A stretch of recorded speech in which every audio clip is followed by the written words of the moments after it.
Oh, hi. Are you here for the fun question? Me too.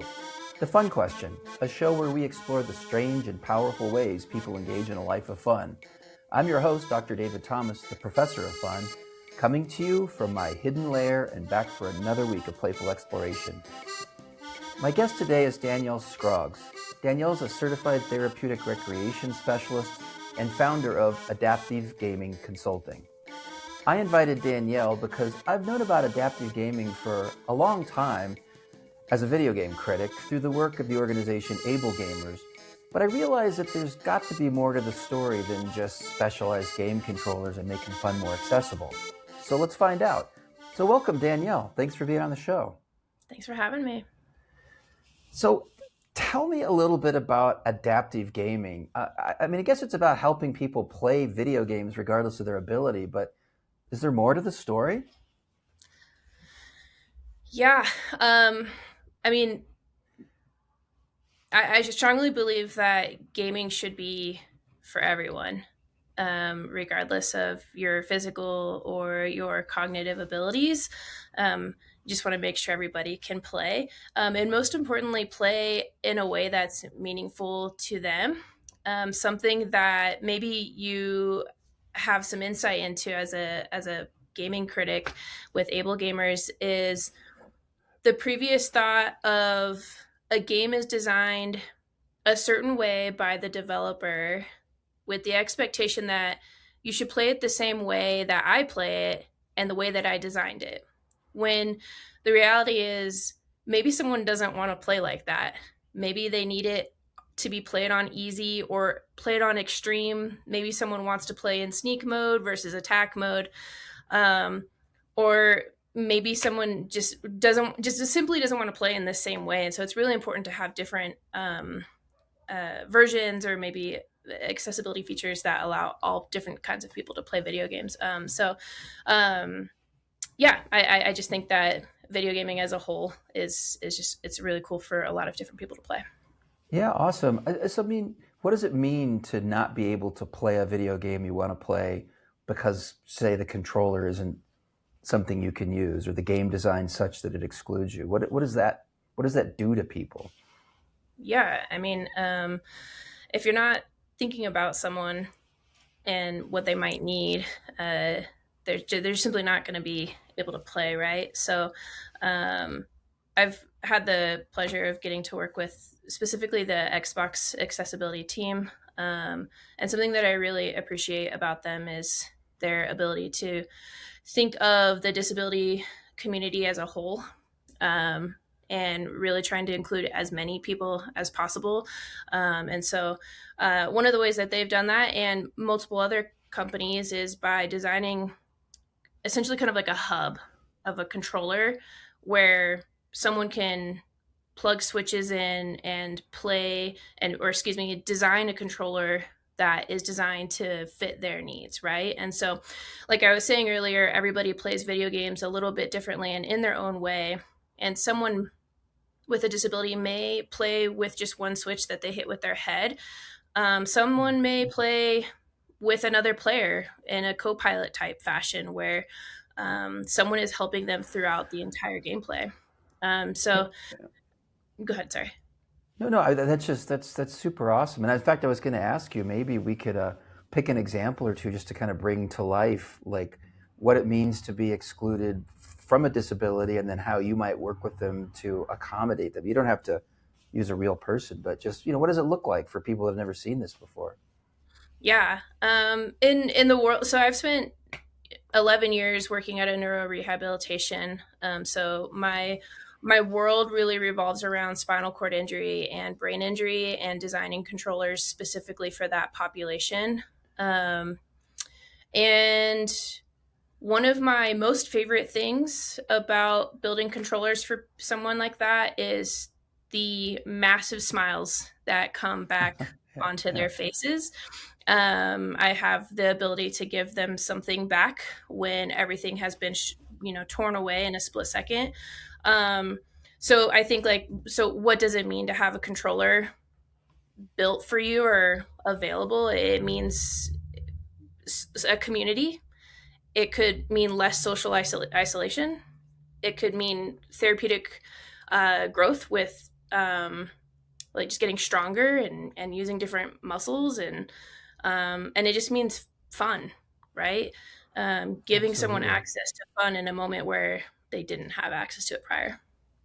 Yeah, so I mean, give me an example. I mean, what's a controller adaptation you've done that allowed someone who couldn't play start playing again or play for the first time ever? Yeah, absolutely.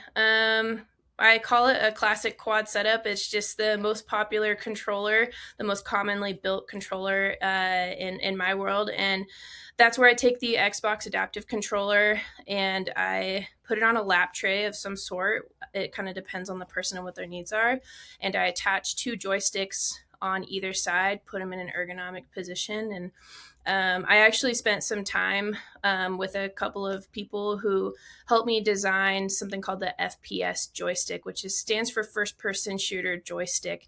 And I Yeah. designed that joystick to have a tab under the wrist to allow them to have two joysticks to do look and move and drop their wrist to hit aim and fire, which gave them access to four commands at a quick pace. And those joysticks have been really, really popular.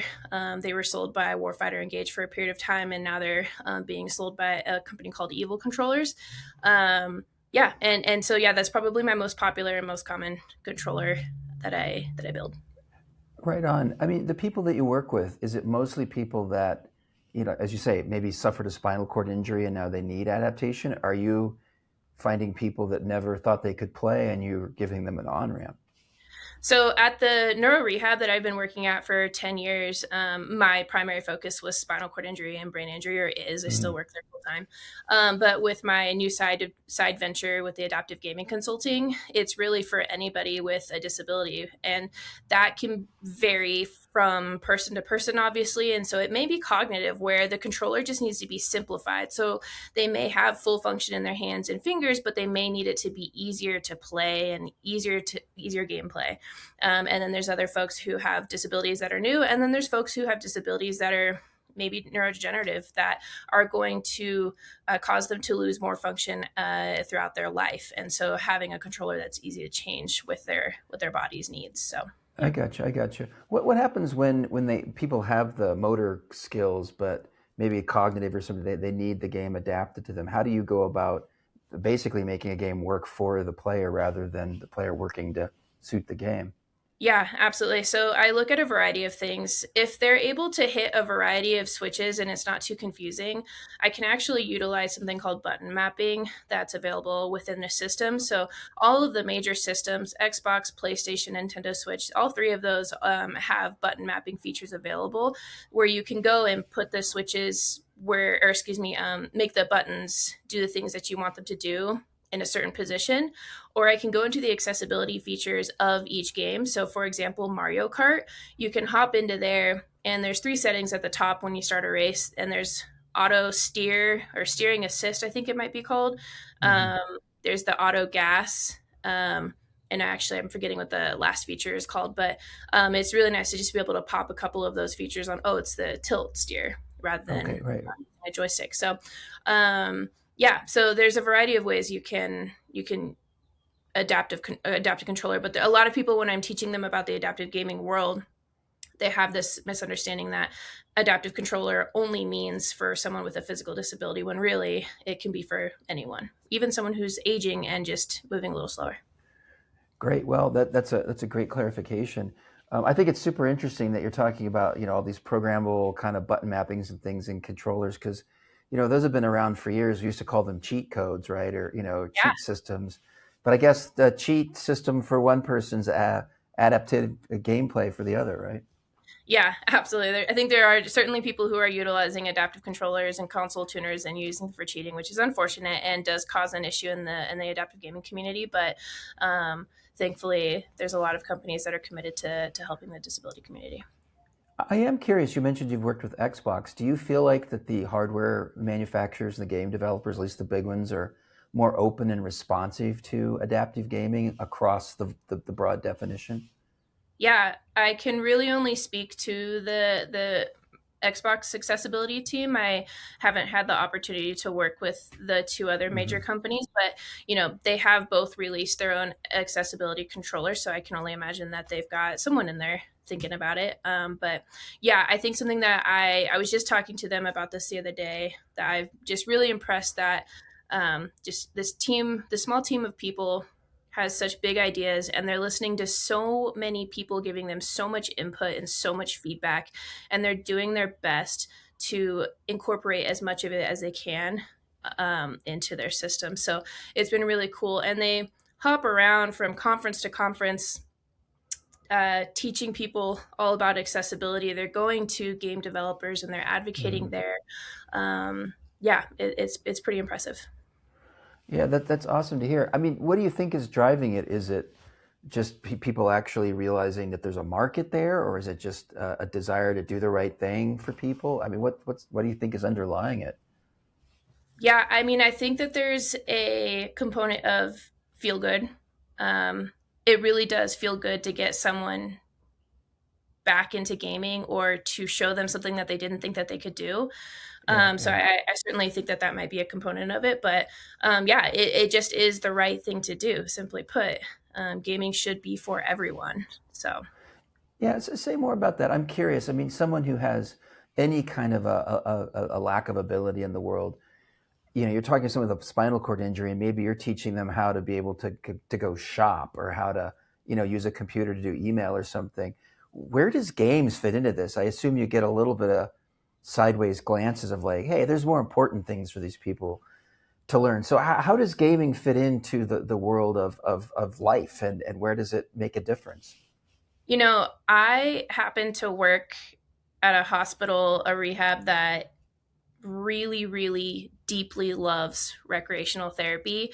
And not only do I not have to fight for my role within that treatment team, but they also advocate for it. Mm. So I'm in a position where it's widely loved. To be totally honest, but where does it fall?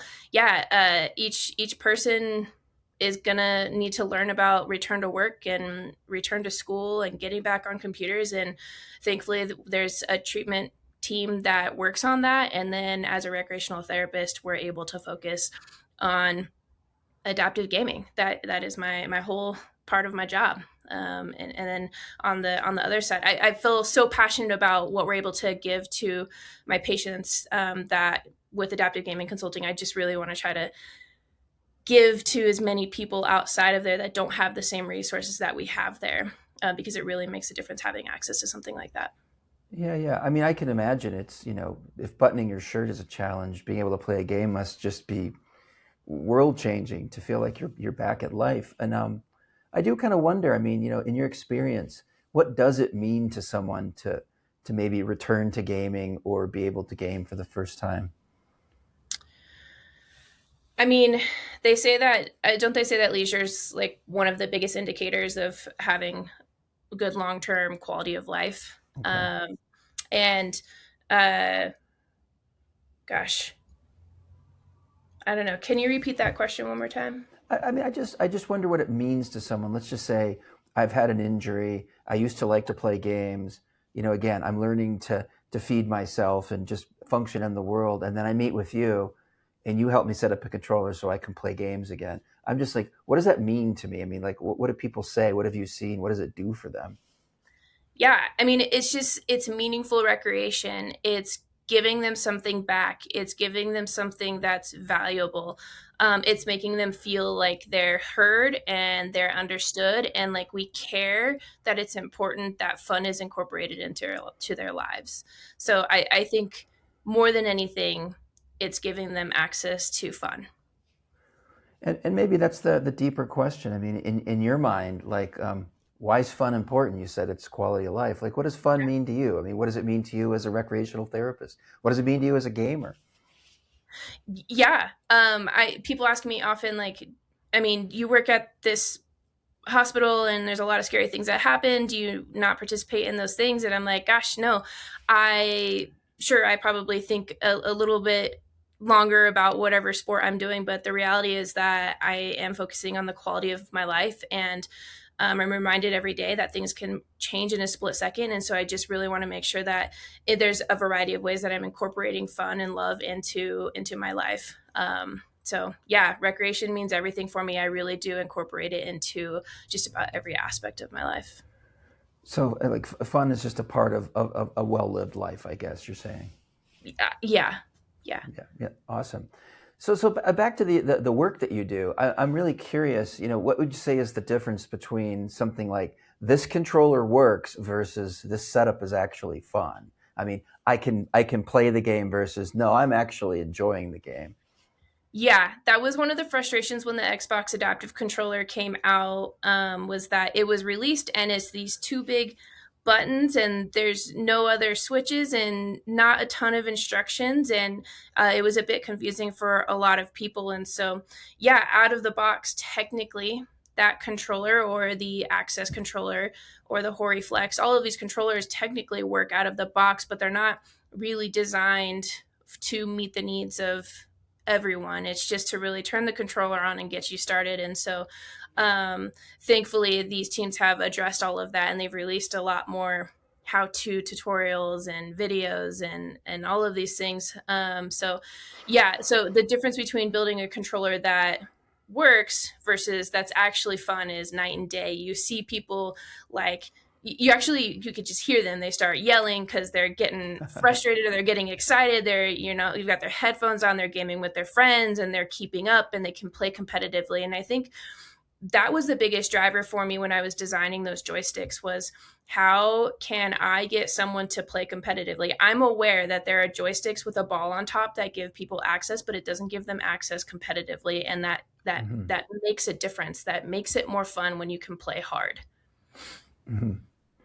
So really, you're not just designing for the just get people into the game. You actually want them to be able to fully enjoy the game to whatever level they want to or are capable Yeah, of. I think that they have the right to play competitively. I think that they have the right to rage quit or to, yeah, just win competitions or play leisurely and just run around and play Zelda. And though that's actually a pretty competitive game, but yeah, it's just people have the right to play a variety of ways. But if they don't have access to switches and joysticks and controllers that can make that happen, it's kind of defeats the purpose. Yeah, I love that. I mean, in a way, it seems so simple, especially if you're just saying the person can play the game, the person wants to play the game, but the controller's designed for the way most people's hands or arms work, and you're just cleaning up that last little barrier.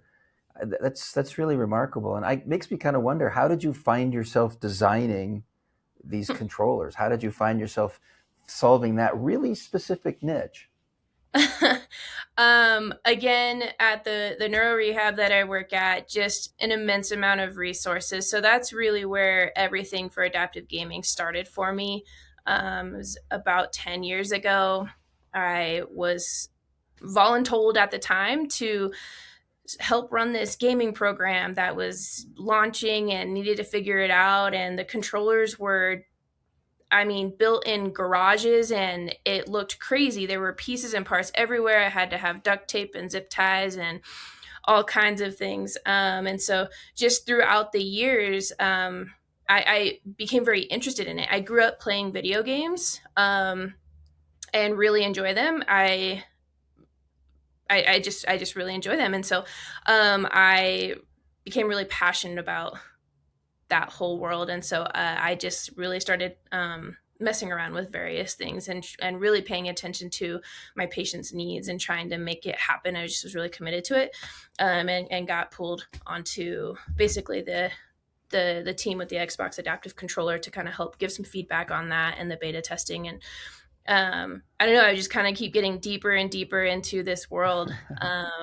And I'm surrounded by a team of people that are incredibly smart. And when I make this Frankenstein design or idea, I can give it to them and they can actually make it come to life, which is, I'm really lucky to have access to that. Yeah, that's awesome. What surprised you the most in designing these adaptive controllers? I mean, what's the thing that you least expected and that you've discovered doing this work?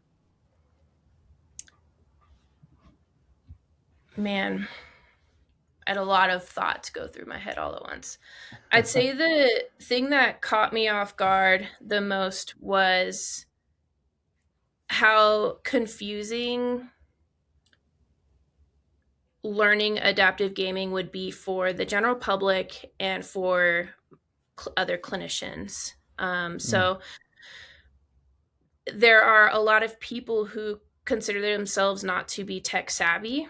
And I would argue hmm that you don't need to be tech savvy to be successful with adaptive gaming, but it can be daunting for people. And so that's another commitment I made with adaptive gaming consulting, is to help teach clinicians um, how they can incorporate this into um, their daily jobs. So yeah, that caught me off guard. I continue to work through how to make a better workflow for my coworkers, and part of adaptive gaming consulting is literally teaching clinicians and families and caregivers how to be successful with these controllers. So yeah, that's been a big barrier. Yeah, I'm curious. Do you get any pushback? Just kind of the usual bias that video games are for nerdy boys in their parents' basement. I mean, do you hear that? And if you do, I mean, how do you push back and be like, I don't. It's not. There's more to it than that. Yeah, there's a definitely a misconception. You're sitting in a dark room with Mountain Dew and pizza, and I mean, if Yeah, that's your yeah. vibe, go for it. Like, I think people should be able to do whatever they want, but that is truly far from the truth for a lot of people. It is such a social connector, hmm hmm and it's one of the most inclusive experiences we can give to someone, right? So many different kinds of disabilities can be included in playing video games, and so really it can build community rather than isolating you from community. It can be therapeutic rather than causing someone to kind of go into a dark room. Um, so yeah, there's a lot of therapeutic values that come from playing video games, but the biggest one I is mean, probably helping with social isolation. right, right. I mean, it makes sense to me. I mean, I've certainly enjoyed my video games where I get to be the hero of the story, or I get to fly a jet plane I've never going to fly in real life, or drive a sports car I couldn't even think about affording. Is there some just even some kind of creating that illusory ability that we all take on in video games? Does that help with the rehabilitation to let people feel like I'm back, I'm doing what everybody else is doing? Yeah, sure. I'm sure that there is. But another thing it kind of made me think about is it just takes someone out of the moment and Yeah, distracts yeah. them for a period of time, right? Maybe you are having a long day and you just want to relax and have some fun. And a good way to do that is to pop on a video game and go all into this other world, right? Yeah, Yeah, absolutely. I mean, I think that that's partly what the fun does in general, right? It's not just a way to blow off steam or escape. It's a way to kind of explore different identities and different problem solving, and just feel yeah, different things. Even a game like Mario Kart. I mean, playing it with friends can be a blast, but playing it alone can just be a challenge to see if you can do better yeah, the next time. Yeah, totally. lots of really good pro-social parts of video games. We'll skip all the conversation about what's bad about video games, because I think you and I agree there's plenty of good things about video games. Yeah, there's plenty of good things, and then everything in moderation, right? Sure, yeah, yeah. So what kind of games do you like to play? I'd just like to, like, how did you get into this from the gamer perspective? Sure. My favorite games are more story based, I think hmm is what I've been told. My favorite game is The Last of Us. I mean, Okay. just the story was beautiful, the gameplay was so awesome. And I really enjoyed both the first and second part. I also really love Red Dead Redemption 2. hmm I love just going into the open world and hunting deer and just running around on the map. I tend to be someone who likes to do completion, so I love to kind of complete a game and the satisfaction from that. Um, hmm but yeah, and then I live in another state from the rest of my family, so it's been fun in the past to play with my brother or my sister or my nephews now that they're older. So that's a really fun way to keep connected with them.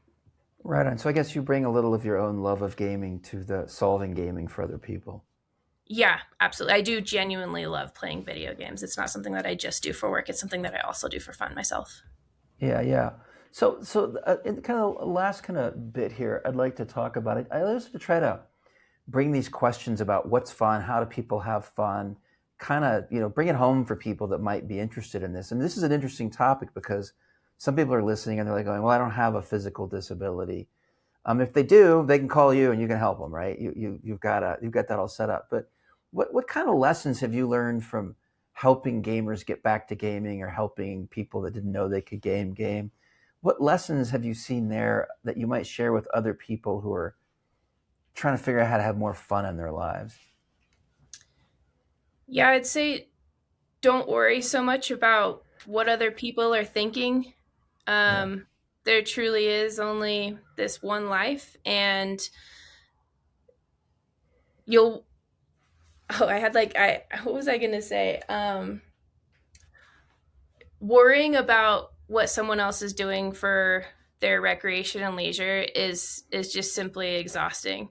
So focus on what you can do every day to maybe help someone else out, whether that's advocating or just sharing a post about adaptive gaming, getting into it yourself, recognizing that it exists.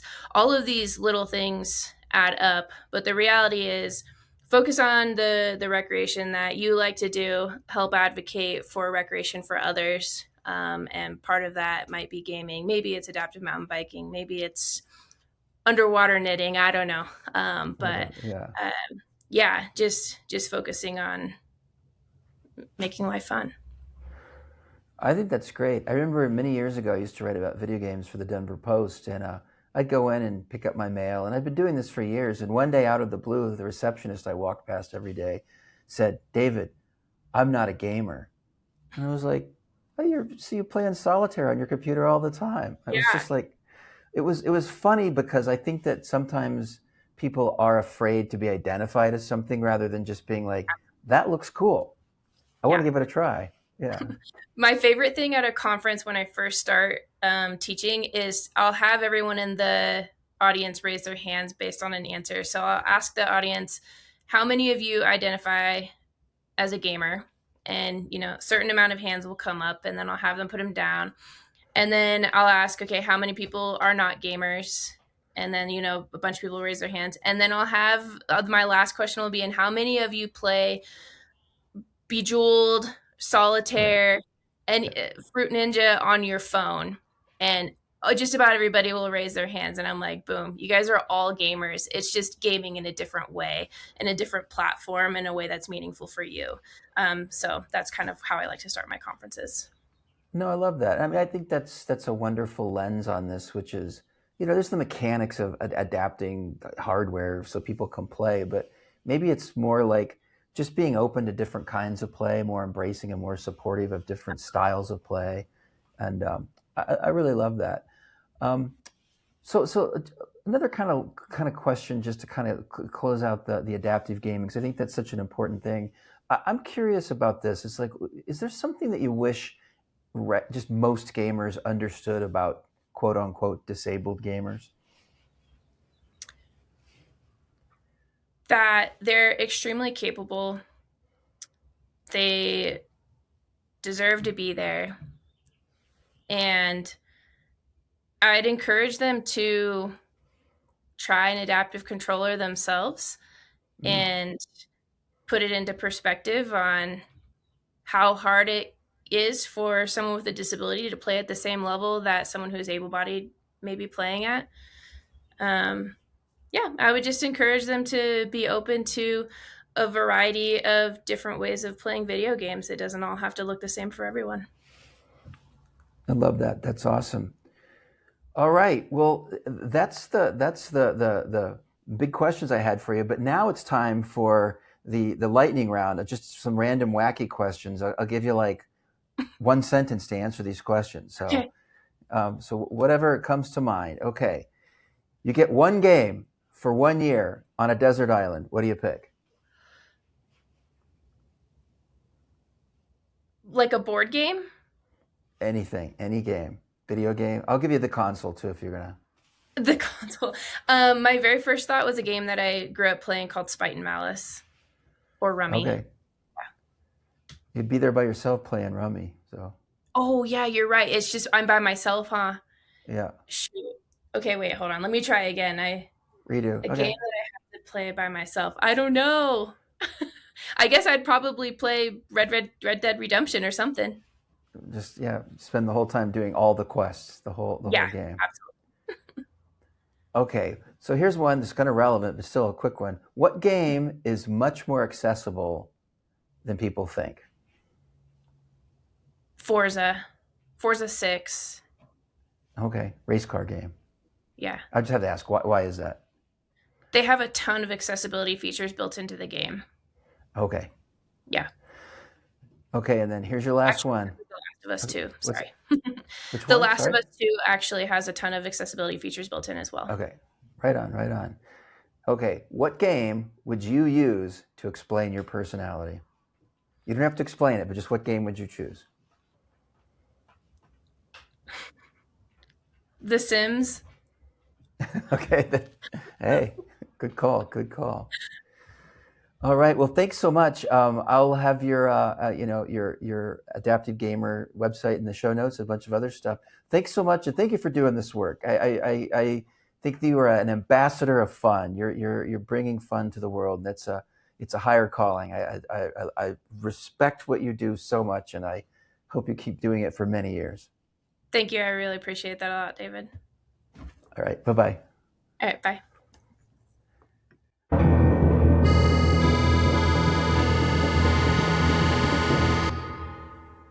That was a great conversation. Several things really stood out to me as we talked about the idea of accessible gaming. The first, I think, is you just can't avoid thinking about the value of just inclusion. I love that Danielle's work really revolves around helping people with different abilities be able to participate in a world sometimes not designed for them. And I think that's just great in general, whether we're talking about people being able to go out to eat or watch movies or play video games or even just go to work. So that value of inclusion is super important. But inside of that, there's that element of this conversation, which I think is super important. And it's really that idea that play and the ways we have fun really is a part of our identity. It's not a secondary thing or sort of a sideline, a hobby, a pastime. Recreation in her world, or play and fun in the broader conversation, is really about who you are. And when someone experiences, say, a debilitating spinal injury and they used to play games, they used to think of themselves as a gamer, being able to recover that ability to play games isn't just a trivial accomplishment. It really is something that's meaningful to their identity. So I think that this idea that you can really see through her work how play is a part of identity is really, really a wonderful lens to think more broadly about what play is and why it should matter to all of us.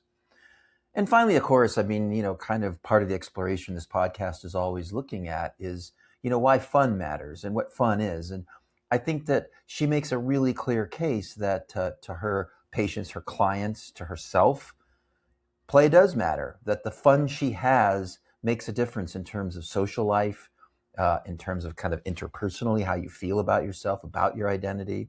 Even physically, it could be something that really helps you kind of create healthy habits and appetites and lifestyle. And just, it's just good for you to just be able to envision yourself as a more playful, happy, successful, physically able person.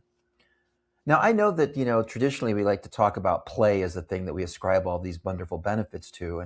And to me, that's fine because really play is what we do. But I think fun is the word that we use to talk about how we feel. And I really appreciate how Danielle really leans into the idea that, the people that work with her are having fun, that it's the controller adaptations, the game adaptations are really not just about giving people the ability to play games, but the ability to have fun. So it's not just the ability to play, it's the ability to have successful play or to have fun.